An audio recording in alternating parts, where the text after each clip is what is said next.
La nostra passione per il legno è una tradizione familiare che ci ha trasmesso nostro padre e a lui è stata trasmessa dal nonno.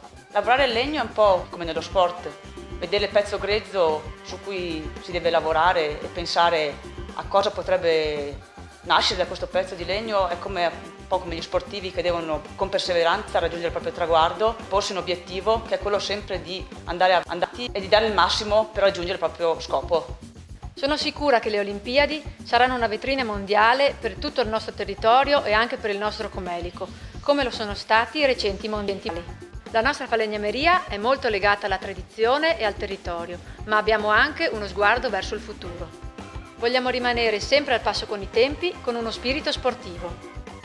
Anche noi artigiani, ogni giorno col nostro lavoro, portiamo la fiaccola delle Olimpiadi.